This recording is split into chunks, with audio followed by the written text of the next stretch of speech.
అందరికీ నమస్కారం. మనం ప్రస్తుతానికి ఇక్కడ సోమగూడ ప్రెస్ క్లబ్లో ఉన్నాము. తెలంగాణ రాష్ట్ర వ్యాప్తంగా భూములు కబ్జా వివాదం మరొకసారి తెర మీదకి వచ్చింది. ఇక్కడ ఒకసారి బాధితులైతే ఇక్కడికి సోమగూడ ప్రెస్ క్లబ్కి వచ్చి ఇక్కడ వాళ్ళు ప్రెస్ మీట్ పెట్టిన పరిస్థితి ఉన్నది. ఒకసారి మాట్లాడుతూ చూద్దాం. ఇక్కడ మనతో పాటు భూ బాధితులు ఇక్కడ మెట్టు సూర్యప్రకాష్ గారు ఉన్నారు. ఒకసారి మాట్లాడు. నమస్తే అనే. నమస్తే. ప్రధానంగా ఇప్పుడు ఈ శాంత శ్రీరామ్ లేఅవుట్ సంబంధించిన సమస్య ఏంటిది? మీకు ఈ స్ప్రింగ్ ఫీల్డ్ ఏజెన్సీ ఉంది కదా, అదే లేఅవుట్ సంబంధించిన సమస్యలు ఏమున్నాయి? ప్రధానంగా ఈ తెలంగాణ సాధన దిశగా తెలంగాణ దేని కొరకు మనం సాధించుకున్నాము, మన రాష్ట్రం స్వరాష్ట్రం దేని కొరకు నిర్మాణం చేసుకున్నాము, స్వపరిపాలన, భూములు అనేకరంతం అవ్వకుండా, నీళ్లు అనేకరంతం అవ్వకుండా, నిధులు అనేకరంతం అవ్వకుండా ఈ పోరాటం జరిగి మనం స్వరాష్ట్రం నిర్మాణం చేసుకున్నాం. స్వరాష్ట్రం నిర్మాణం అయిన తర్వాత కూడా ఈరోజు ప్రధానంగా భూములు, చెరువులు అన్యక్రాంతం అవుతా ఉన్నాయి. దాంట్లో ప్రధానంగా ఈరోజు బిల్డర్స్ అనే పేరుతో కొంతమంది బిల్డర్లు, శాంతా శ్రీరామ్ అనే బిల్డర్ ఈ యొక్క కండ్లకొయ్యలో survey number 42, survey number 54, survey number 74 కనీసం 20 ఎకరాల స్థలము అతను శాంతా శ్రీరామ్ ద్వారా స్ప్రింగ్ ఫీల్డ్ అనే లేఅవుట్ నిర్మాణం జరిగింది. అది హూడా అనే నామకరణం ఇచ్చి ఆ లేఅవుట్ ఒక ప్రింట్అవుట్ తీసి ప్రజలకు అమ్మటం జరిగింది. ఆ హూడా లేఅవుట్ అని చెప్పేసి, అప్రూవ్డ్ లేఅవుట్ అని చెప్పేసి చాలా మంది కొనటం జరిగింది. అది చివరికి తెలిసింది ఏంటంటే హూడా అప్రూవ్డ్ కాదు, అది ఒక ఫేక్ లేఅవుట్. ఆ లేఅవుట్ లో ఎన్నో ప్లాట్లు కొన్నటువంటి యొక్క ప్లాట్ ఓనర్స్ 2000 నుంచి 99 లో లేఅవుట్ అయినటువంటి తరుణంలో చాలా మంది లేఅవుట్ లో ప్లాట్లు కొనడం జరిగింది. ఆ కొన్న తర్వాత చాలా మంది ఆ లేఅవుట్లు చూస్తూ వస్తా ఉన్నారు. కొన్ని రోజుల తర్వాత ఏమైందంటే ఆ ప్లాట్లు అన్ని కూడా సిఎంఆర్ కాలేజ్ అనే మేనేజ్మెంట్ కబ్జాకి గురైన అన్ని, అది Shanta Sriram plus CMR college ఇద్దరు కూడా కొల్యూడ్ అయ్యి ఈ యొక్క భూ ఆక్రమణకు పాల్పడతా ఉన్నారు. ఆ ప్లాట్ ఓనర్స్ ఆయన మాజీ మంత్రివర్యులు ఫ్యామిలీ కాబట్టి ఆ ఫ్యామిలీ మీద ఎవరు కూడా కంప్లైంట్ కానీ ఇతరత్ర చర్యలు తీసుకోవడానికి ముందుకు రాలే, భయపడతా ఉన్నారు. ఎందుకంటే మాజీ మంత్రులు, మరి ఎమ్మెల్యే గారు, వాళ్ళ అల్లుడు ఎమ్మెల్యే, గతంలో ఆయన ఎంపీ, గత ప్రభుత్వంలో మంత్రిగా పనిచేసినాడు కాబట్టి ఎవరు కూడా ముందుకు వస్తలేరు కంప్లైంట్ ఇవ్వడానికి. అందులో నేను కూడా ఒక ప్లాట్ ఓనర్ కాబట్టి, నేను స్వరాష్ట్రంలో పోరాట యోధుని కాబట్టి, నేను టీఆర్ఎస్ లో రాష్ట్ర కార్యదర్శిగా పనిచేసినాను, ఎమ్మెల్యేగా పోటీ చేసినాను నాంపల్లి కాన్స్టిట్యున్సీ, అక్కడ labour and employment vice chairman గా పనిచేసినాను.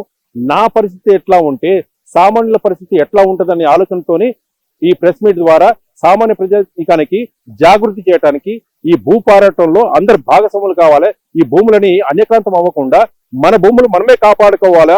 ఈ తెలంగాణ పౌరుల యొక్క హక్కు ఈ భూమి, ఈ నీళ్లు, నిధులు. వాటి బాధితులు కనీసం ఒక 50 నుంచి 100 మంది ఉంటారు. ఈ సమస్య సంబంధించిన హైడ్రాక్ ఫిర్యాదు చేసింది పోలీస్ స్టేషన్ లో కానీ, హైడ్రాక్ కానీ, ఇంకా ఎట్లాంటి స్పందన వచ్చింది? సంబంధిత అధికారులకు అందరికి కూడా ఫిర్యాదు చేయడం జరిగింది.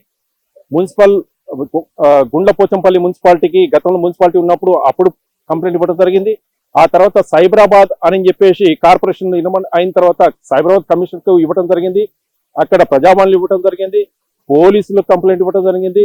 సంబంధిత ప్రజాభవన్ లో సీఎం గారి దృష్టికి తీసుకురావడం జరిగింది, హైడ్రా దృష్టికి తీసుకురావడం జరిగింది. పార్కులు కబ్జా అవుతున్నాయి కాబట్టి హైడ్రా దృష్టికి తీసుకురావడం జరిగింది. ఆ హైడ్రా వాళ్ళు కూడా ఖచ్చితంగా ఈ ఫెన్సింగ్ వేస్తామని చెప్పేసి మాట ఇవ్వడం జరిగింది. ఇది ముఖ్యమంత్రి గారి దృష్టి కూడా తీసుకెళ్లడం జరిగింది, సంబంధిత రెవెన్యూ మంత్రులకు దృష్టి తీసుకెళ్ళడం జరిగింది, కలెక్టర్ దృష్టికి తీసుకోవడం జరిగింది, పోలీస్ కమిషనర్ దృష్టికి తీసుకోవడం జరిగింది. అందరి దృష్టికి ఉన్నతమైనటువంటి అన్ని వ్యవస్థలకు కంప్లైంట్ ఫిర్యాదు ఇవ్వడం జరిగింది.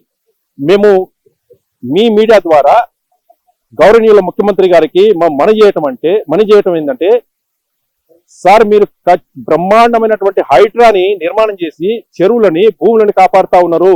ఇది గొప్ప అంశము. తెలంగాణ ప్రజల యొక్క ఆస్తులకు రక్షణగా హైడ్రా నిలబడ్డది.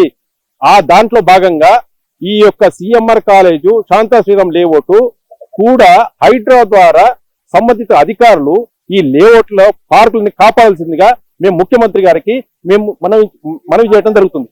ముఖ్యమంత్రి మీద పూర్తి విశ్వాసం ఉంది. ఈ యొక్క తెలంగాణ భూములు ఖచ్చితంగా కాపాడతారని చెప్పేసి ఆయన ముఖ్యమంత్రి పూర్తి విశ్వాసం ఉంది కాబట్టి ఆయన మీద నమ్మకంతో మేము ఇక ప్రెస్ మీట్ పెట్టడం జరిగింది. భూములు రక్షించాలని చెప్పేసి అలాంటి కార్యాచరణ తీసుకునే ఆలోచన ఇస్తున్నారు. ఖచ్చితంగా ఏ యొక్క తెలంగాణ సాధనలో మేము ఒక కీలకమైన పాత్ర పోషించినటువంటి వ్యక్తులుగా ఈ భూములు అన్యక్రాంతం అవుతా ఉంటే, ఈ భూములు రక్షించుకోకపోతే రాబోయే తరాలు మమ్మల్ని ప్రశ్నిస్తారు. మీరు ఏం చేశారు? తెలంగాణ సాధించిన తర్వాత భూములు కూడా కాపాడుకోలేని దౌర్భాగ్య పరిస్థితి మీ పోరాటం చేశారు. కాబట్టి మీ పోరాటాన్ని కొనసాగించాలా, రాబోయే తరానికి ఈ భూములను కాపాడి అందించాలా. ఇప్పుడు విద్యని, వైద్యని ఏ రకంగా అయితే కార్పొరేట్ వ్యవస్థలు దోచుకున్నారో ఈ భూములు కూడా ఒక కార్పొరేట్ వ్యవస్థ అనే బిల్డర్ అనే పదంతో మొత్తం భూములను కూడా అన్యక్రాంతం చేస్తా ఉన్నారు. ఇది ముఖ్యమంత్రి గారి దృష్టికి తీసుకెళ్లడము, ముఖ్యమంత్రి గారు పూర్తిగా న్యాయం చేస్తారని చెప్పేసి లేని పక్షంలో తెలంగాణ భూపుత్రుల పోరాటం అని చెప్పేసి మేము పోరాటం చేయడానికి సిద్ధంగా ఉన్నాం. సన్ ఆఫ్ సాయిల్, ధర్తీ పుత్ర్ అని చెప్పేసి ఒక నినాదంతో అందరి తెలంగాణ ఉన్నటువంటి భూ పట్టాదారుల్ని, భూ యజమానుల్ని అందరినీ సమాయత్తం ఒక్కతనం తీసుకొచ్చి ఒక సమావేశం ఏర్పాటు చేసి ఈ భూములను రక్షించుకోవడానికి ఒక పెద్ద ఎత్తున పోరాటం చేస్తాం.